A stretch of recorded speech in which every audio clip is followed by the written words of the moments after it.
Hello everyone, you're welcome to my YouTube channel. In today's video, we want to dig right into introduction to SPSS.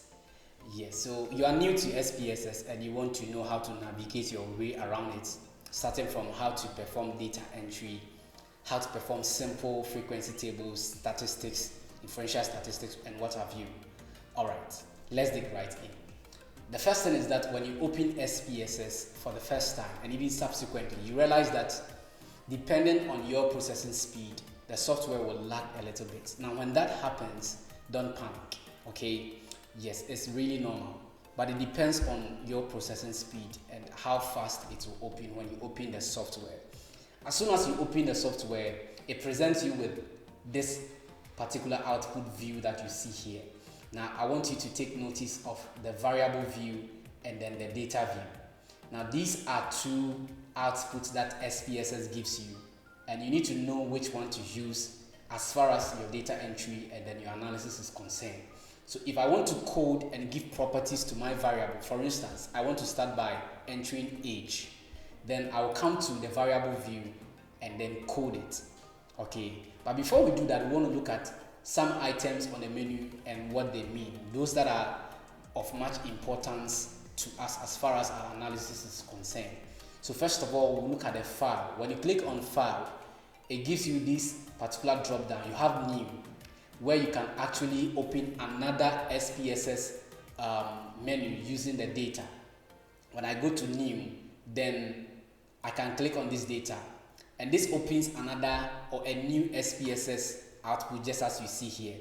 Okay, but if I go to the same file and I go to open, in this case, if I have an existing data in any particular format whatsoever, for instance, if you have it in Excel format, if you have it in Stata format, or any other format we could work with, then you want to use the open button. When you click on open, then you choose data. When you click on data, it brings this menu to you. Here is where you can navigate to where your data is. But the most important thing is that you want to choose the file of type. When you click on this drop down, it shows you the various formats in which SPSS accepts for you to import. So for instance, if I have the data in Excel format and I want to import it into SPSS, then obviously I'll choose this one, the Excel. This means that any data that is in Excel, that is in this current folder, will begin to pop up. I don't have any Excel data, so it won't pop up here. So I would have to use this particular button to navigate to where I have my data, and then I begin to work with it. Alright, so that is when you have an existing data and you want to import it into SPSS and work with it. Alright, but maybe for you, you don't have the data, the existing data, you want to do your data entry in SPSS, then there is also a way to go about it. Alright, so looking at the file again, here is where you can also save your data. For instance, if I am done doing anything I want to do and I'm saving it for the first time, you could see that the Save As button here is faint. It's because I don't have any data. Now, if I want to save it for the first time, I'll choose the Save As button. But if I have already opened it up and I want to save it, then I will choose the Save, and it saves the existing data that you have already edited or worked on. Alright, I think that is all that is important for us over here. The next thing I want to look at is I want to come to data. Now the data here, I can add some particular properties, but I'll prefer to do them at the variable view. So I'll come to transform. Now at the transform menu here, if you have a particular variable that you want to recode into that same variable, for instance, you have a variable called age, and the first data that you gathered the data in its raw age format. For instance, the person is age 56, you entered 56, you entered 28. All these are raw data as far as age is concerned, which is very useful. But here's the situation where you want to choose or you want to transform the data into a categorical data. Instead of using the raw age, for instance, you want to do 10 to 11 years, 10 to 21 years, you want to do 22 to, let's say, 31 years. You have to recode it into the same variables, or you can recode it into a different variable where you have the age in a raw state and also in a categorical state. So SPSS gives you the option to recode it into the same variable or recode it into different variables, and then you can go on like that. You can also use automatic recode where you do some settings and then you are also able to recode the variable as well. We will cover that in another video. Now, another important button here at the menu section is the analyze. Obviously, if you have data in SPSS, you don't want to enter it into SPSS for entering sake. You want to perform analysis. Here's where this analyze button comes of much handy. You could see descriptive statistics where you could perform simple frequencies, you could perform descriptives, you could explore your data, you could perform crosstabs or use p plots or q plots to perform just a simple analysis that you want, or do ratio or theft analysis, which we will cover in subsequent videos. When you come to the tables, you can also perform custom tables, but I prefer to do this in Word document instead of SPSS. You could also come to the compare means, where you could look at the means of certain raw values. Over here, for instance, you could look at the means of the age that you have. Alright, there is also a way of doing the one sample t-test. You want independent sample t-test, you want to perform paired sample t-test, and then one-way analysis of variance or ANOVA. Here's where you have a hypothesis that you want to test, and you can use t-test, one sample t-test, or one-way ANOVA to test your hypothesis. The other analysis or analyze tools that I want to recommend, I'll jump to correlate. If you want to do a correlation analysis, either bivariate or partial analysis, you could do that here. You could also do regression, and regression gives you so many options where you could choose from. You need to know what you are doing. If you choose linear, you need to know what you are doing. For instance, if you want to choose the binary logistics, you want to choose multinomial logistics, ordinal, probit, nonlinear, all of these, you should know what you are doing before you choose any of them. You don't just choose linear logistic regression just for choosing sake. So we'll cover these in another video. Another thing is that you can also perform survival analysis, and then you could look at live tables, Kaplan-Meier, Cox regression, and what have you. For instance, you are performing a study on cancer patients, and maybe there was an intervention of a particular medication, and you want to know how many of the patients survived after 5 years. Here is where survival analysis comes of handy. Another thing I want you to take note of is we have non-parametric test. Now there is parametric test and there is non-parametric test. Now the difference between these two is that you use parametric test.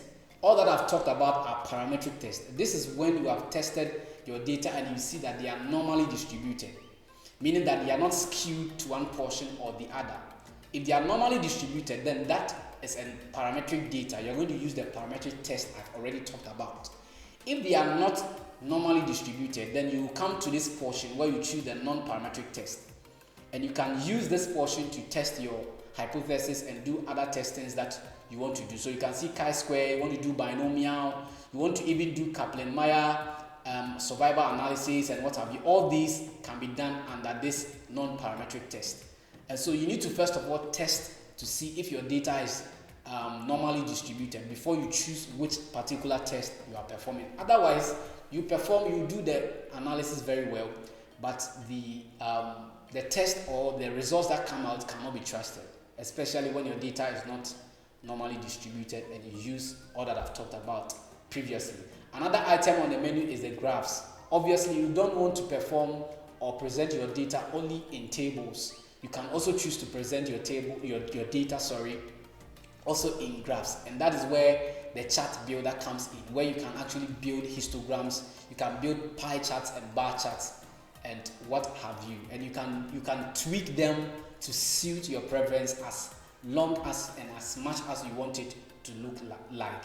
Okay, so I think that is all that you want to look at the menu section as far as analysis is concerned. If you need any help, obviously you can use any of these tools available to you to seek for help. But I will be here, so why don't you check it out with me? Alright, now we want to come back to our variable view. We want to come back to our variable view and then our data view. Already I made mention of the fact that SPSS presents you with two important outputs, and that is the data view and then the variable view. And as you see, as I toggle in between, the outputs differ.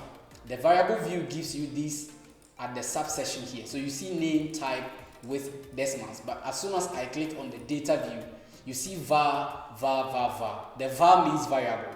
So when I give a particular name to a variable here, for instance, if I choose age over here, and I click enter. Now the variable age has been allocated and it's on only one column. So over here, whilst you arrange your variables horizontally or in a row base, they are arranged column wise in the data view. And that is so important to understand it so that you know how to navigate your way around SPSS. So each variable I adds up to the columns over here. So if I want to add, for instance, let's say gender, let me quickly type gender. If I hit enter, you realize that gender has also been allocated here. And over here, I'm just coding the variables. I have not entered any data. And it's very important you understand that. So the variable view over here, I can as well use, let's say, education, indicating level of education. Hit enter here. It gives me the other variable on and on and on like that. So that is how you begin to add variables to your data. Obviously, before you are doing all these, you already have your questionnaires or you already have your data ready. So you know the variables you want to assign and you know exactly which one to assign whatever variable name to it. Now the next thing I want us to understand is how to assign all these names, the data type, the width, the decimals, the label, the values, the measure most importantly, and how useful they are to your data. The first thing is that when it comes to the age, take note that age does not take the space bar. So if I want to, for instance, write age range, I can type it here, but as soon as I hit enter, it will tell me that the variable name contains an illegal character. So SPSS considers the space bar at the name section as an illegal character. So don't try to separate any name at the age section or any name with a space bar. Okay, so I could, instead of using a space bar or trying to separate it, I could use underscore age range without introducing any space bar, and SPSS will accept that. And variable names are so important because that is how you identify the variables. If you put age without age range, you might not really understand what you are doing, and other variables that are closely related. So you want to be able to know how to name your variables very well by using the underscore instead of space. The next thing is the type, the data type. Now, when I click on it, I see some dots here indicating some drop down. When you click on it, you see the variable type. It's very important to choose the right variable type for your data or for your variable. You can use numeric for most variable types, but sometimes you could also choose string. When you are using male and female, when you are using certain names like male and female, level of education, you could decide to choose string. But the word of caution I want to give here is that it may restrict you in performing certain types of analysis. Certain analysis will require the data type to be, or the variable type to be in numeric before it will work. So I recommend that you leave it at numeric if you want to assign numbers to them. Now the width just adds a property to how long data can be arranged here. As of now, this is 8.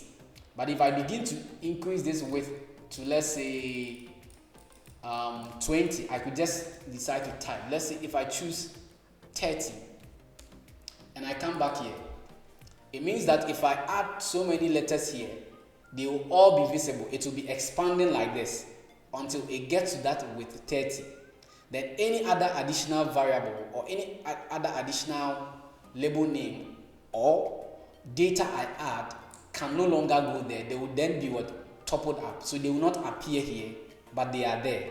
That is what the width actually means. Now the label is another important aspect of your variable apart from the name. So over here, I could decide to repeat age range here. Here it doesn't consider any key as illegal. So I could decide to type age range here and SPSS would accept that. So any name or property you want to give to your variable, add it at the label section. You want to label it very well so that when you are performing the analysis, you click analyze, you know exactly which variable you are working with, and it's so important.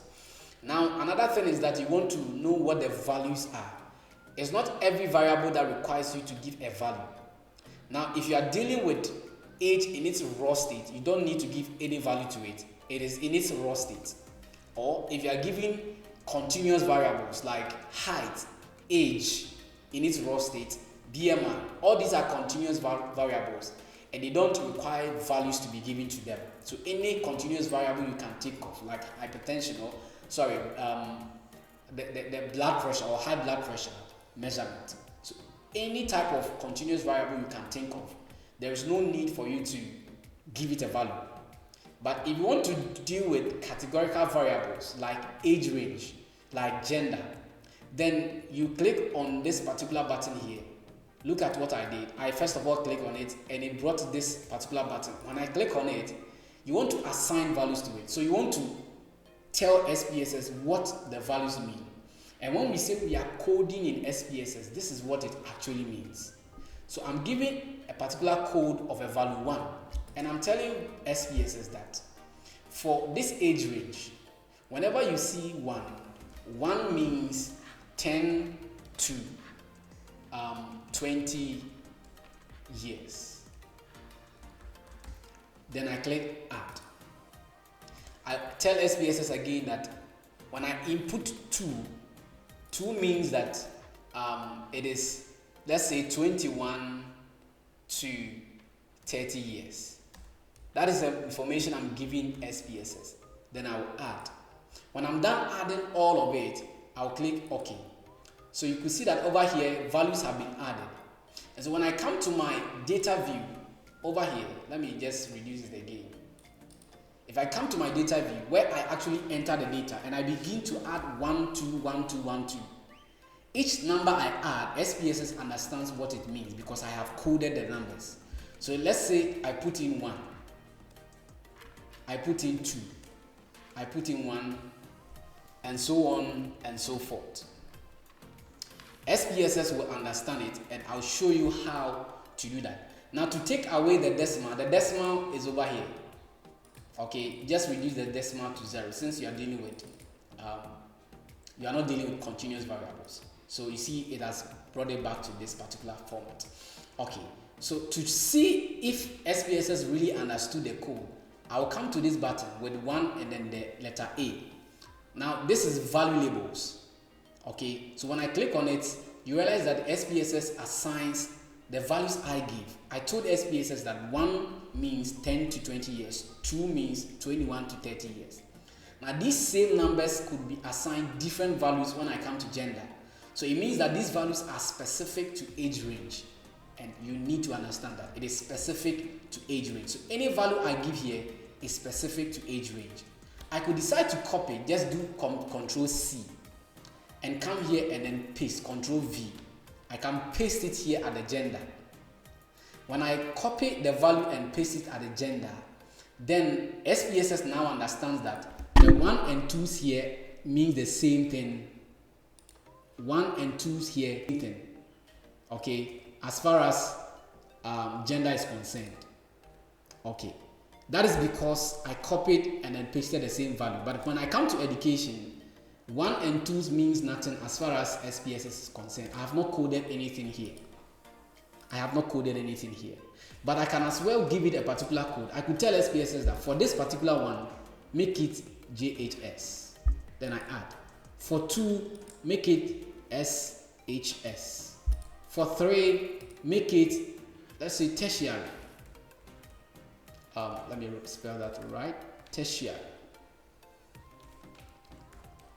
Okay. Then I'll add. And I click OK. So when I come to the data view, you realize that it is now assigning GHS, SHS, SHS. 3 was tertiary, 1 is GHS, 2, and it should be 1 and 2. So 11, SPSS does not understand what 11 means. Okay, correct. So now you get to know how the codings are done and how to assign the values very well. Now that is not all. We could also tell SPSS if there is any missing data, but obviously when we are starting, we know that there is no missing data from the beginning.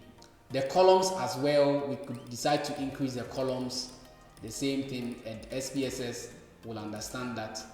You see that these ones are expanding in relation to the width. Okay. Then the align is when you want to make sure that either you align it, just the align button in Word document. You could align it in the center. Normally when you align it in the center, it looks neater. Yes, when you align it in the center, it looks neater than when it is skewed to the right or skewed to the left. So yes, you can actually do that. Now another important aspect of this coding is to choose the right measure. Over here we have scale, we have ordinal, we have nominal. Now for the scale, as you already know is for when you are dealing with continuous data set. And I've given you examples of continuous data set like raw age, like when you measure height, weight, BMI. These are continuous data and they use the scale measure. Now if you choose ordinal, every data or any analysis that you perform is wrong because the measure was wrong. So you want to make sure that the scale is for continuous data. Now secondly, if you want to choose ordinal, just like you can see here, it looks like a graph with a particular grade. So if you are dealing with categorical variables, okay, and this particular categorical variable deals with levels. For instance, if somebody is in the tertiary education, in terms of education, the person is higher. In terms of qualification, the person is higher than somebody who is in JHS or who has attained JHS level of education. So you can use ordinal. Another example is age range. Somebody is older than another person. Okay, if somebody is aged 50 years, he's obviously older than somebody who is 30 years or 20 years. So you can use ordinal. But the same categorical variable, if somebody is a male and a female, the fact that you are a male doesn't mean that you are more male than somebody or you are more female than somebody. Yes, I saw that you laughed. Now, that is where you use nominal. Here there is no levels. So we are just giving it a name and you use the nominal. So variables like name, variables like ethnic groups, there is no higher ethnic group than the other. There is no higher race than the other. And we use nominal to identify that. So these three, as far as measure is concerned, is to be chosen very well in order to be able to get it right. Alright, once you've chosen the right measure, you need to assign measure to each variable. You don't have to leave it empty. You need to assign measure. Now, it is an input, so this row section we will not consider it. Once you have done this, you know that you have coded your variables or you have given the right properties to your variables, and now you can begin data entry. So I've already done some data entries here. So if I look at my questionnaire, the questionnaire I used in gathering the data, when I take each participant, the data will be entered, each participant will be entered across as far as the rows are concerned. So let's say participant 1 is in the age range of 10 to 20 years. And then he is a male and a female. Let me do the gender properly. I can actually edit this and make it male. And I'll click change. And I'll also edit this and do it female. As soon as I do that, you realize that it will reflect automatically over here. And you see female. I think I didn't spell the male well, but you get the idea. Alright, so this particular participant is aged 10 to 20 years. As far as gender is concerned, he is a male. He is in the JHS. Obviously 10 to 20 years in a JHS is allowed. So if there are other variables that you have down to the last variable or down to the last question on your questionnaire, all the data will be entered across like this and not horizontal, sorry, or not vertical, column wise.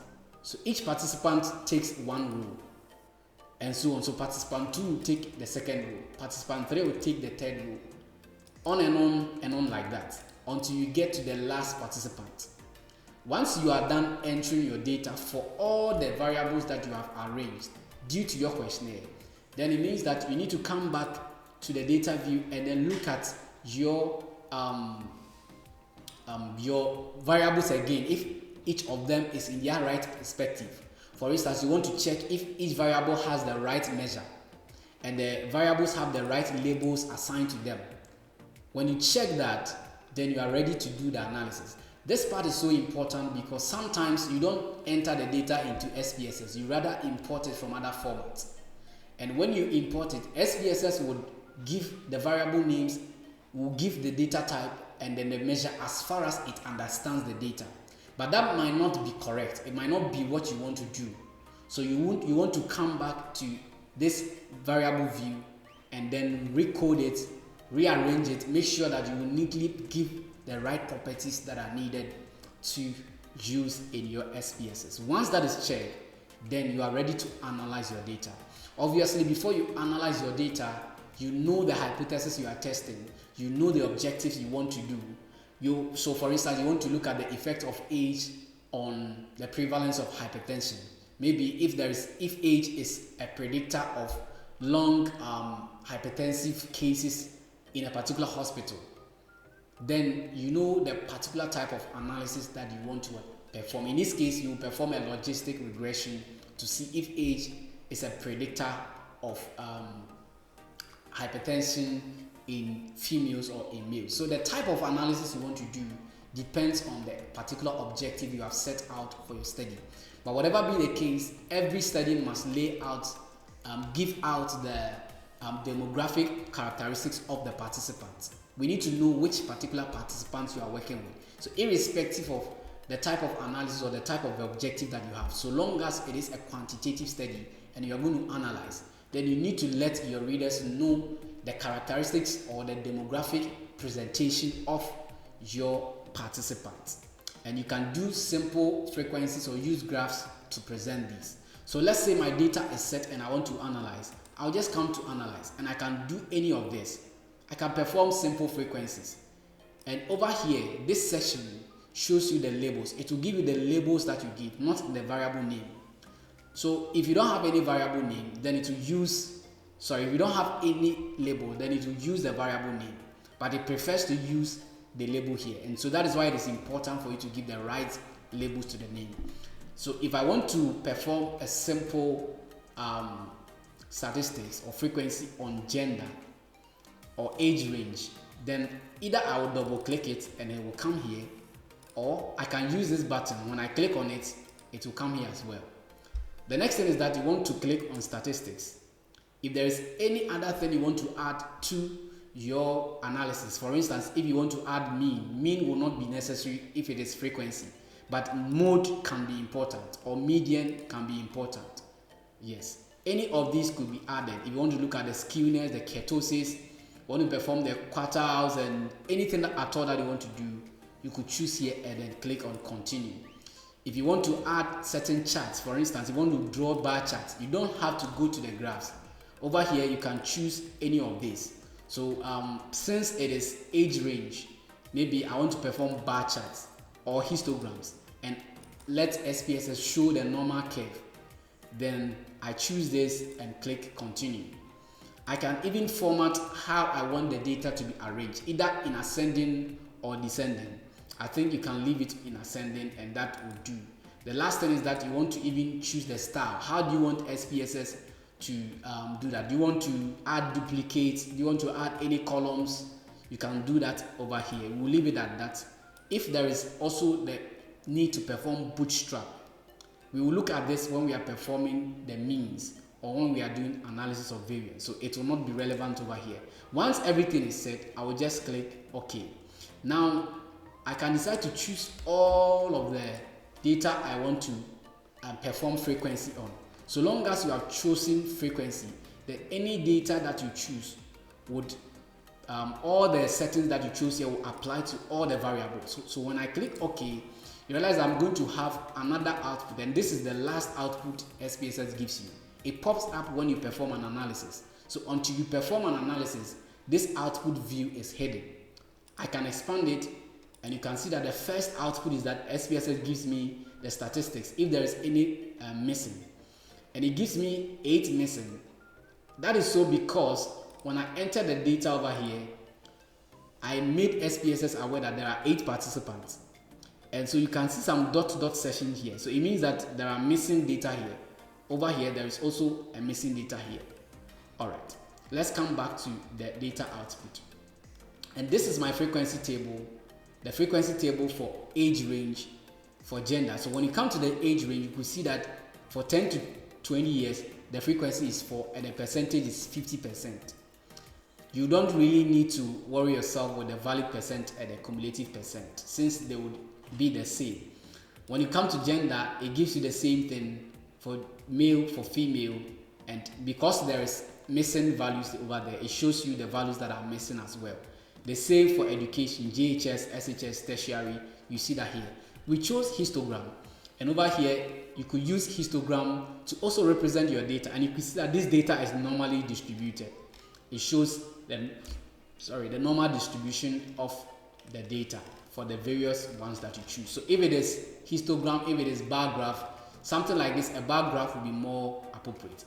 You can even decide to edit your graph right here by double clicking it, but we'll cover that in another video on presentation of your data.